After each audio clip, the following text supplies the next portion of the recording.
So today in Ask the Trichologist, we are going to be taking a question. Our question today is from Antoinette. So Antoinette says that, help, my daughter always plucks her hair out of her scalp. I actually thought that it was a case of serious breakage, and this gave me cause for concern, only for me to find out that she had been plucking her hair one day when I saw her doing it, and she was even very unconscious about it. I don't know what else to do. I don't know what else to do. I don't know what exactly I could do about this. I'm really lost for words. Okay, Antoinette, sorry about what you're facing with your daughter. Although you did not mention your daughter's age, but I'm guessing that she's quite young, probably between 2 and 7. Though this thing might not be as strange or as abnormal as it is sounding to people watching this, or even you when you first saw her doing this. It's a condition called Trichotillomania, and it is basically when people are crazy about plucking out their hair. Mania, tricho is hair, mania is madness. It's not actually a trichology condition. It's not a hair loss issue, neither is it a hair scalp disorder, but it has been classified under mental health issues. So not saying that your daughter is suffering from a mental health issue, but it's been classified under mental health issues, and then she will need to see probably a child psychiatrist in the end, because we don't know what triggered this, why your child is doing it, but something must have triggered it. So for example, I have a son that was sucking his lips. He used to suck one part of his lips really bad, and something triggered it. I took him out to a family friend's place one day. He fell there. I dropped him there. I went for a program. He fell there and he busted his lips, and before I got home, he had been sucking his lips to give himself relief. And I found out that this thing it felt good. It felt good whenever he did it, and it continued. Even when the wound healed, it felt so good. He was already used to it. There was a time I was even using plaster on his lips just to make sure that by the time he sucks it and it feels a cloth material, he'll be discouraged from doing it. But I had to stop because it was now leading to other skin conditions, so I had to stop.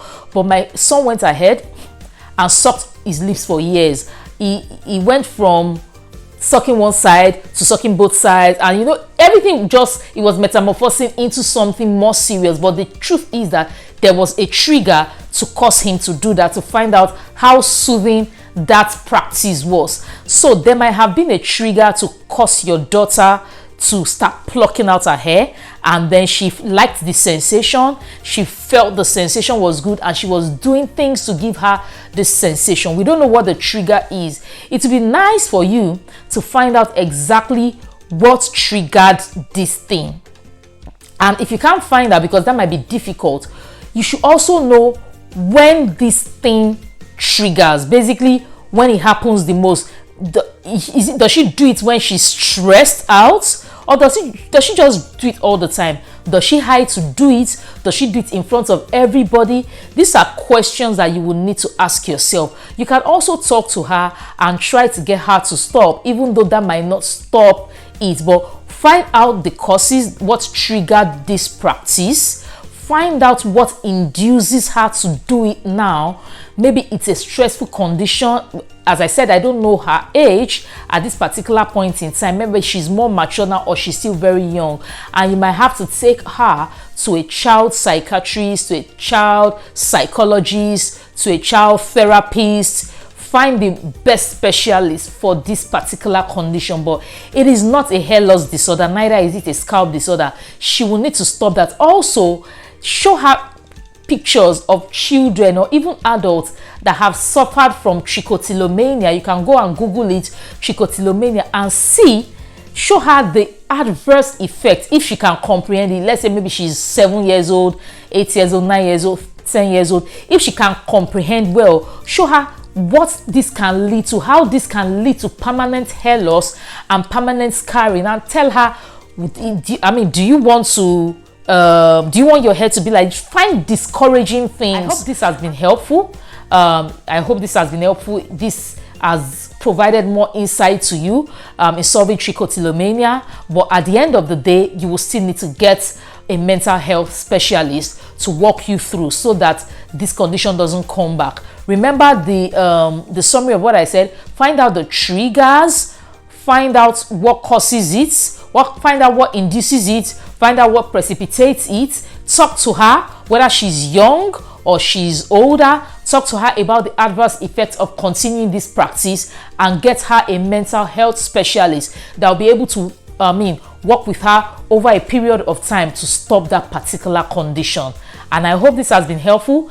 I'm going to come your way again in the next episode of Ask the Trichologist. In the meantime, if you have any questions for me, you want me to answer your questions, ask in the comment section or send an email to att@africannaturalistas.com, which is Ask the Trichologist. att@africannaturalistas.com. You know what to do. Don't leave this channel without subscribing. Subscribe, click the subscribe button below, hit like, comment, do everything you can to get this channel popping, because you know that many people need to listen to what we are offering here, what we are saying here, so that you can save one more person from one hair loss issue or one scalp disorder. Like, subscribe, comment. Till I come your way again in the next episode of Ask the Trichologist. Bye.